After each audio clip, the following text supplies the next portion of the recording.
When I first met Michael Shehane, it was when I was working with communication coaches at the Graduate School of Business at Stanford. And Michael and his colleagues were looking for some guidance on how to improve virtual communication because it was at the start of the pandemic. And as you remember, much of our in-person touch points became digital. And seeing that I had decades of experience communicating through a camera, I was in a pretty good position to help them to navigate that scenario better. Well, today the teacher becomes the student because Michael is actually the founder of InStride Leadership, which is a communication coaching firm that believes that you can use AI to become the best version of yourself as a leader and as a communicator. So today we're going to be talking about why he feels that AI is such a powerful tool for leadership communication. In fact, and I'm going to quote him here, he says, the strongest leaders in the next decade will communicate like AI natives, clear, intentional, reflective, and deeply human. It's that last one that made me really curious, so stay tuned. Hi, I'm Karin Reed. I'm a 4-time author, Emmy Award-winning broadcast journalist, and communication expert on helping people to own the room, whether it be a physical one or a virtual one. Welcome to Speaker Dynamics. Michael Shehane, thank you so much for joining me today. Thank you so much for having me on the show. I've looked forward to the moment where I could come onto a podcast and share something with your listeners, something of value. And I've been thinking about it for years now. And I think I have something that might appeal to your listeners. Oh, I for sure do, or else I wouldn't have invited you, Michael. I mean, I like you as a friend, but coming on the podcast, I want to make sure that we're providing value for those who are listening, those who are watching. So no, like there's definitely a reason why you're here. And a lot of it probably, and this is my theory on this, it stems from where you're based. So you are in the Bay Area, correct? I'm in Bay Area, San Francisco, right where Silicon Valley grew up in the area. Yeah. And right now, the big word on the street is AI. Yeah. And I wanted to know, as somebody who is in the communication business, the communication coaching, executive coaching business, what's it been like to kind of see all of this percolate around you? Has that impacted the way you see your job and my job, frankly? Yeah. So most of my clients are people in AI tech, and they are looking to do pitch proposals. They're looking to do presentations where they can showcase how they're a thought leader in this domain. They are thinking about how to lead their teams in AI strategy, and they contact me to get coaching or to facilitate workshops on how to communicate these ideas around AI more effectively. And they come, we practice, and then I say, well, have you ever thought about how you could use AI to really reinforce this practice, to be able to prepare your thoughts, to be able to assess whether you are communicating effectively? And these people are like, no, I've never thought about it. And I'm like, you are AI tech leaders, and you're not dog fooding your own tech when it comes to communications. And for the last couple of years, this is what I've been figuring out. How can I support people who are AI enthusiasts in using AI to increase their success when communicating? And now, honestly, that's one of the big reasons why I wanted to talk to you today about this, because you have come up with some really unique ways of approaching preparation for leaders who may be struggling to do that effectively. And I guess my big question is, why aren't traditional preparation methods working today? Leaders are struggling with a lot. How is it that our methods that we use for so many years to prepare for presentations and other communication experiences, why are they failing? Well, one of my clients came to mind when he said that, and he is up there within the AI tech world, and he reached out to me and he had an important presentation he needed to do. And he said, I'm tired of talking to myself in the mirror. Can I reach out to you and can we practice together And then I was able to introduce him to a lot of these AI tech strategies because he wanted to do this presentation in 3 days. I had workshops, I had speaking gigs, and I'm like, I can't help you through this. You can actually do this on your own midnight without my help. And he was like, what, really? And he used AI to be able to help him prepare for that presentation. And when he reached out afterwards, he was like, it worked. This is what I'm going to do moving forward. Of course, that is what a lot of people are concerned about. They're like, are you having AI replace your job? And I'm like, well, no, because I still believe in human connection. Human connection, practicing with somebody, practicing how to get ready for a presentation, an interview, a important meeting, a high stakes conversation. You can iterate through AI, especially if you have that moment in midnight where you're really enthusiastic and you're like, oh, I got to get this idea out of my head. Can really help, but you do need to run it by a person because AI can be overly agreeable. AI could lead you down a wrong path. And it's important to take a moment to pause and think, is this what I want to say? Well, maybe I need to run it by a communications coach to be able to double check, triple check before I actually stake my career on it. And actually, with that in mind, let's follow up on that. So what are some of the things that AI can do really well in terms of helping you to prepare? And what are some of the ways that it falls short? So let's first talk about what it can do well and also like what that looks like. Yeah. So I've put these strategies into a framework of before, during, and after. So before a communications moment, how can AI help? One way it helps is it helps you organize your thoughts. As a former freshman writing teacher at university, as a impromptu speaking coach, helping people just get the words out, get their thoughts out is the first step in creating any type of presentation, preparing for an interview. And a coach can help with powerful questions, get that information out. But of course, as I said earlier, I'm not available 24/7. Right. So having AI with the dictate function. So this is the little button that is on ChatGPT, on Gemini. And if you click on this button, you can speak your heart out for like 10 minutes, just brain dump all of the information in your head. This is different from the voice mode where you have a conversation with AI. This is you just saying everything in your head for as much as possible. And you press send into the LLM and it will organize those thoughts for you. Can I ask you, before you go further, is it difficult for people to have the desire for perfection be thrown away on that? Because I know that there is like this concern that we all have that we want to say it as clearly as possible. And maybe those words don't come to us immediately. And so we hold back. Like, do you have to counsel people, hey, just let it rip? Yes. It's really scary for them. They're like, okay, what about if I produce this huge, big slop of information and I look at it and go, oh, this is so disheartening to see that my real thought process is so disorganized and so incomplete. I'm like, well, that's the first step.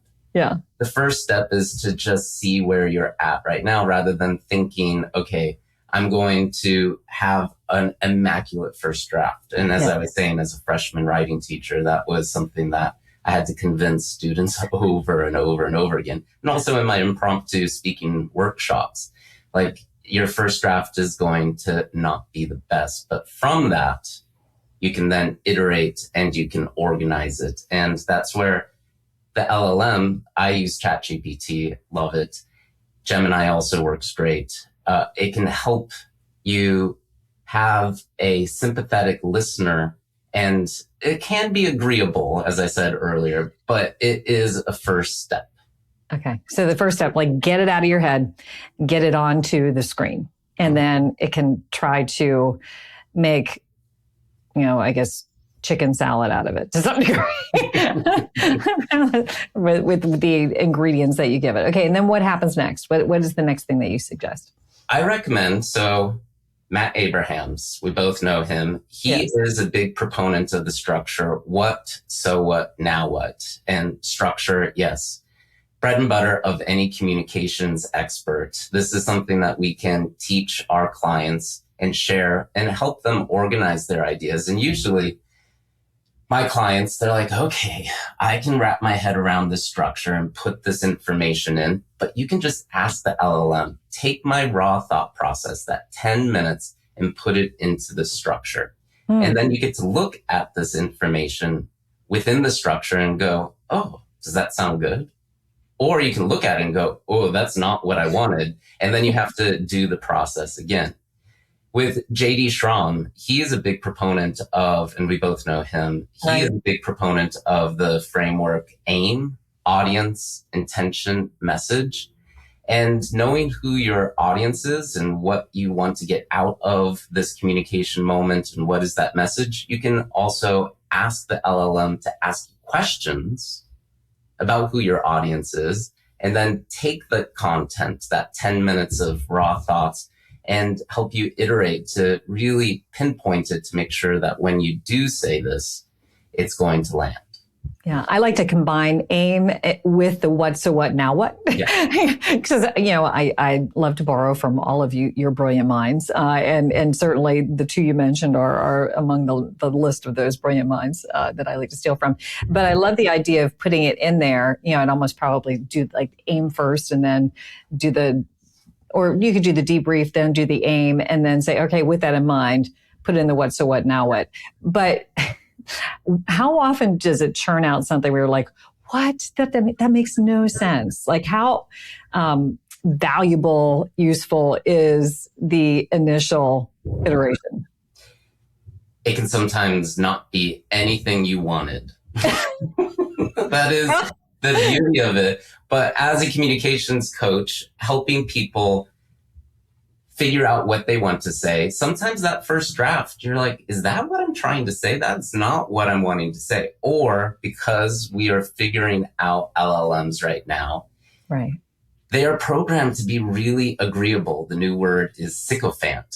And sycophant means that they are telling you what you want to hear, because you do want an LLM to listen to your instructions and give you what you want, but sometimes they're so eager to please that then they give you information that's not critical. And you can actually teach the LLM to give you hot takes, to not be compliant. You have to say things like, give me your most critical feedback possible.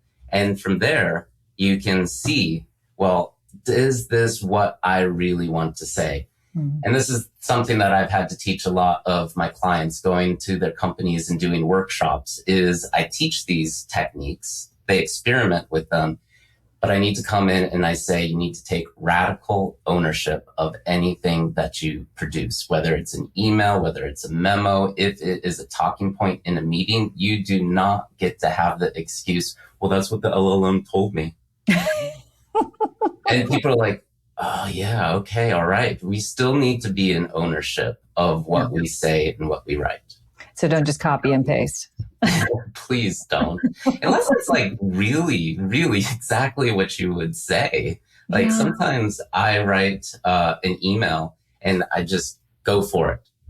500 words. And then I say, please edit it and make it more concise into 50 words, and it comes out and it is exactly what I would say. It saves me 30 minutes of really condensing my writing.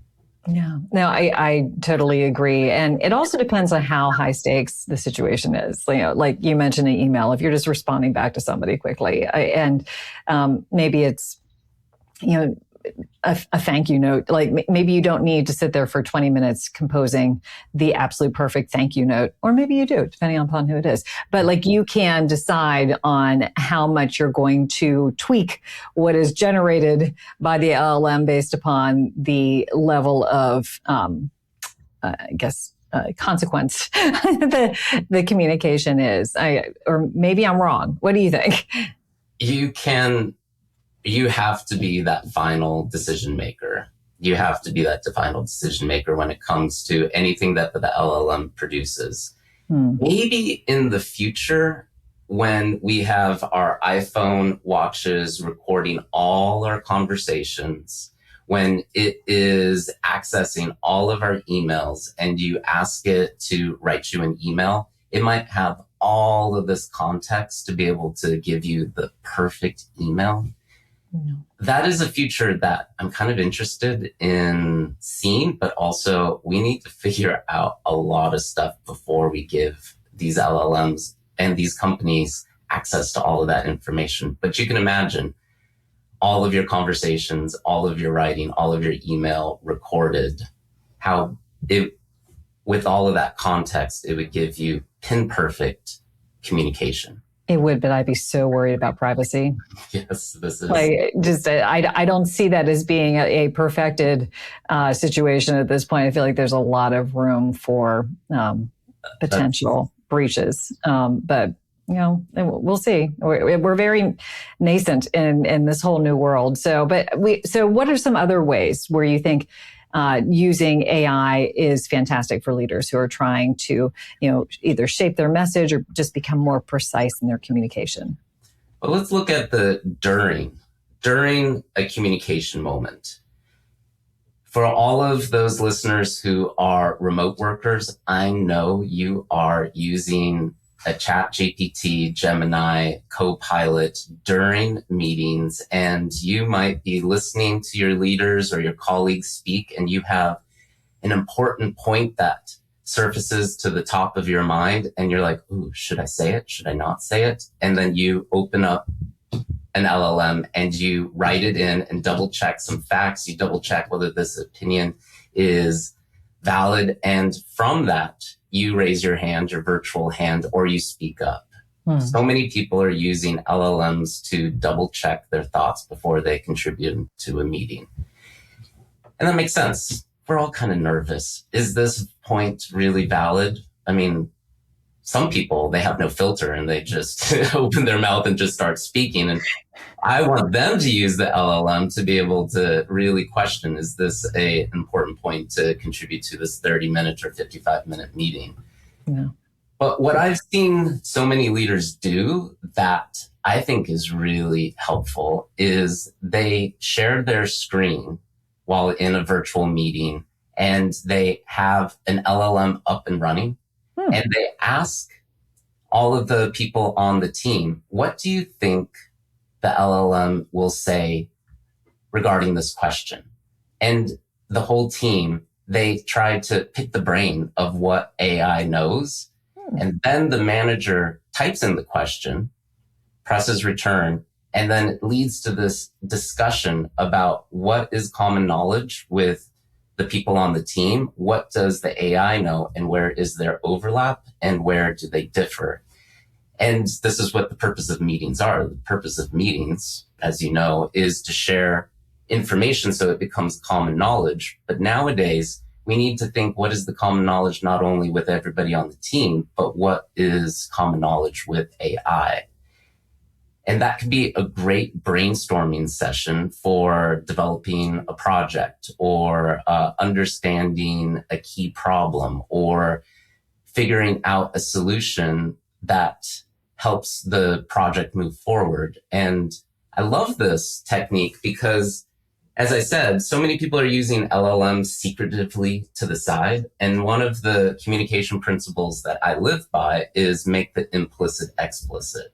Rather than everybody like, ooh, I have this dirty little secret that I'm using AI on the side. Yeah. The manager is saying, hey, we are all using it. So instead of us secretly using it, let's use it together. Yeah. I think I was even thinking about like a branding exercise, what how is blank perceived out in the marketplace? And then just, and ask your team, well, how do you think we're perceived? And then just like throw it in there and then just see what it generates. Like that could be actually a really fun thing to do with your team and will stretch you in many different ways. But I also love the idea of, let's not do it in the shadows. Let's actually have it out in the open so we can all benefit from it. So, I keep on coming back, Michael, to when your client talked about, I am tired of talking to a mirror. Well, yeah, this mirror is going to be much more responsive and insightful than just talking to yourself in the mirror. So we talked about the before, we talked about using it during, which I think is, I'm with you, very mind blowing. Let's talk about what you can use AI for after.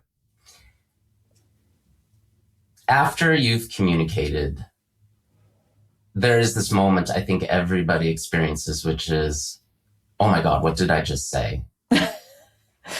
How did I come across? Did I come across as a know-it-all?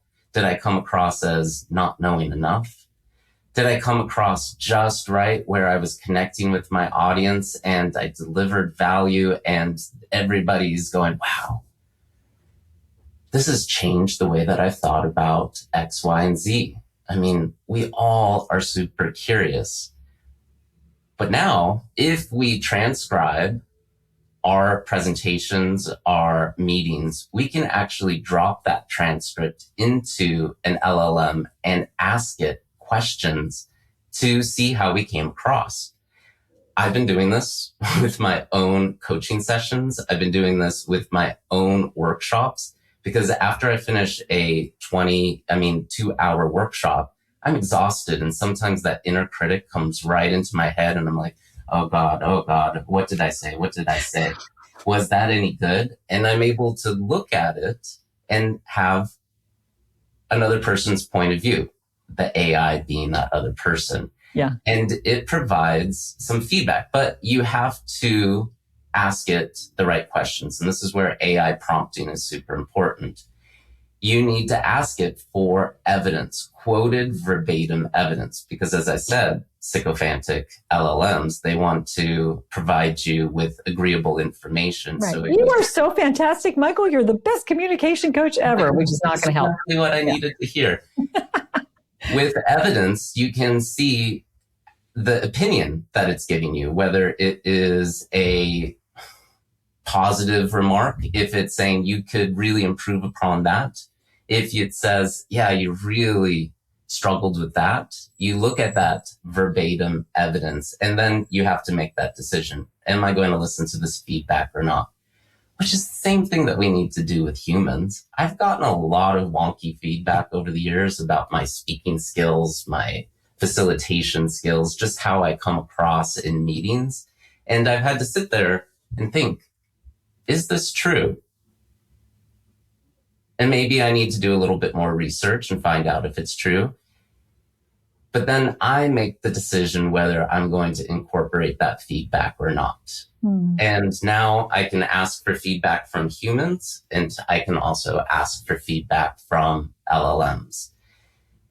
I've been teaching my clients to do this, and they've been running practice sessions, uploading the video and the transcript and getting feedback before they speak. But then afterwards, because some people, they go into that flight or flight response when they're presenting and they have no idea how they come across, they take that transcript and they get a little sense of security. Oh, yes, I did say that. Oh, yes, I did come across as compelling, as concise, all of those things that we've practiced. I will say you have to give a quick caveat to filler words on the transcript, because I know the first time that I ever saw a transcript of something that I did, I was horrified because I thought, is every other word an or an like that? What is going on here? So it can look really bad on paper. So give yourself a little bit of grace. And as you said, the LLM wants to be your friend anyway, so they're probably not going to be like, can you please stop saying 20 times in 1 minute? But it is really helpful just to have that impartial analysis. And I remember how I used to have to convince my clients that recording themselves and watching it back was a valuable exercise.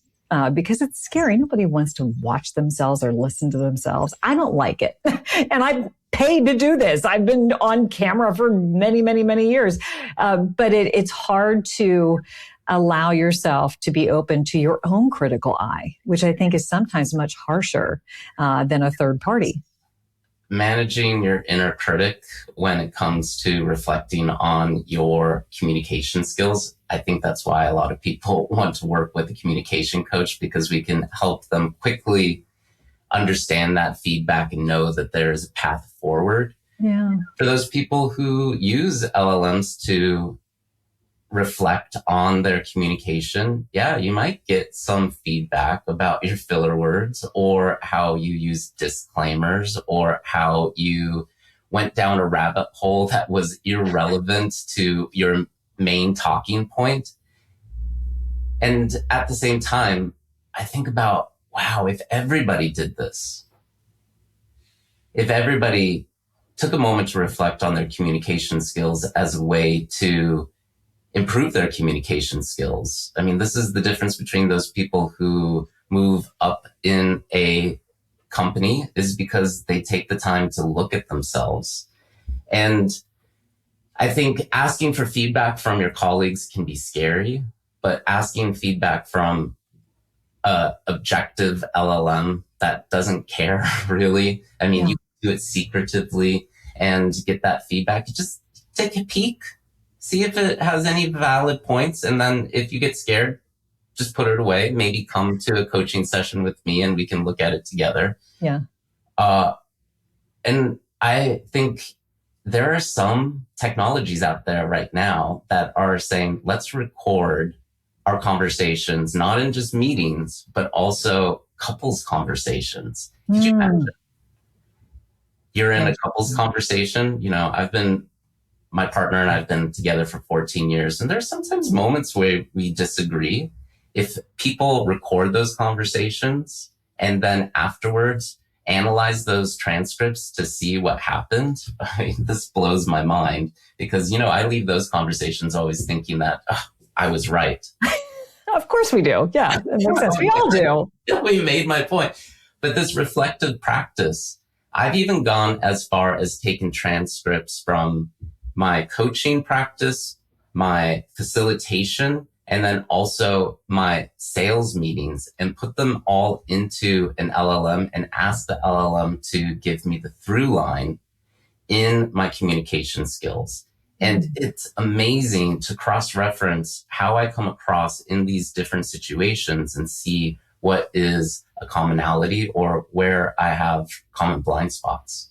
That's so interesting. So we talked about all the things that it can do. What are the things that it can't do? What are the limitations of using AI in the communication space? Well, for anybody who's listening to this podcast right now, that warmth that we have when communicating with each other, that sense of creating an emotional connection, and human brains love that sense of connection, that sense of empathy, that sense of, I can understand and feel the emotions that you're feeling. Obviously, AI can't do that. It is zeros and ones. It's algorithms. It can fake it like a Turing test, but it can't ultimately be there. And I think that is something that AI is figuring out. But even if they could create voice models that mimic human emotions, are you going to learn from an LLM or a robot as much as you're going to learn from a friend, a trusted colleague, a mentor, when it comes to making huge life decisions? Yeah. That's something I don't think we ever want to see, because they're not in it to win it. The LLMs are not here to help us do that. They're here as information resources and helping us process what's going on in our brains and helping us communicate more effectively. But we still need to connect as humans in the workplace. And I think this is super important for AI tech companies, because they might be dog fooding their tech so much that they forget that the products that they're creating are for humans. Right. And I hope They continue to meet in person. They continue to connect in team meetings and all hands and reinforce this value of what it means to be human. That is the one thing that AI can't do. And that's why I find security in embracing all of these techniques, because without that, I have no idea what society would look like. Right. And I need to fight for that future. I'll fight the fight with you. And before we end the conversation, though, I do want to put the question out to you that I put to all of my guests, which is, what is one big takeaway? What's the one big thing you'd want people to consider, chew on for the next couple of weeks until the next episode comes out? First, if you haven't used an LLM, choose something that you absolutely love. For me, 2 years ago, I chose Shakespeare. I love Shakespeare. I've always wanted to read all of Shakespeare's plays. It's really hard because the context is old. The language is difficult. It's so many subplots. You can't skim. No, you have to really invest. And I was able to read all 37 plays within 15 months because Wow. I had trusty LLM right there next to me, decoding it and talking with me about the plays. One of the best things I could have ever done. Also So got smart. to pressure test the technology to the extremes. So choose something that you are really interested in and just spend 10 hours using an LLM to be able to really discover the technology for yourself and what it's capable of doing. And so your number one takeaway, I hope, from listening to the two of us talk and that experiment of 10 hours is there is an intersection between technology and human connection. With AI, it does feel like it's going to take away everything that we claim as human emotions. It's like, okay, but if we really invest in this technology and we ask these companies to center human connection first, that is where the future holds. This is where I want to take the future. And it is so important for us to voice those opinions now, that AI is here to help us connect as humans, not to replace us. Love that so much. Michael, thank you so much for this really interesting conversation, which would have been able to be continued for like another hour or 2 hours. But one of the things that we had talked about prior to hitting record was some bonus content that I am so excited that we can share with our listeners and with our viewers. So tell me what that bonus content is. Bonus content is AI prompts. A lot of people, they put in just 1 or 2 sentences to prompt the AI, and it comes back with just too much information. So I have some prompts for you for the before, during, and after stage. Before, those prompts that can help you really make your 10 minutes of brain dump more concise. Prompts for during that you can use in work meetings to then engage your team in a conversation with AI. And then those prompts to help you really assess and analyze your presentations, your meetings, to then reflect and see what can you learn from this communication moment rather than just, ignoring it, moving forward. You put the transcript in, you put in the prompt, and you look at the results. I love that so much. So if you want to check out those AI prompts, you can go to speakerdynamics.com/bonus content, speakerdynamics.com/bonus content. And you can see all of Michael's AI prompts for the before, during, and after, which will give you an opportunity to play around with this and help you to be a better communicator with the assistance of AI. Thank you, Michael. That's fantastic. You're welcome. Thank you so much for having me on. So all of this talk about self-reflection that Michael and I just had actually inspired me to think about a resource that we have that I don't talk about that much, but perhaps might be of value to you. So Michael talked about how he is not available 24/7. I'm not available 24/7. So if you are looking for a way to work on your communication skills that is at an off hour, or you simply want to do it within your own private laptop, you can do so by going to Speaker Dynamics University. So Speaker Dynamics University is our online learning platform, and it has a variety of courses that can help you to improve your communication skills on your own time. So maybe you're looking to improve your virtual presentation skills. Maybe you're hoping just to be able to run better meetings. Maybe you are looking for some tools of engagement so people pay attention whenever you're speaking and don't nod off. All of it is there on Speaker Dynamics University. So if you want to check it out, maybe it's something that's on your New Year's resolution list, go to speakerdynamics.com and you can go to Speaker Dynamics University. It's in a drop-down menu that you'll find at the top of the homepage.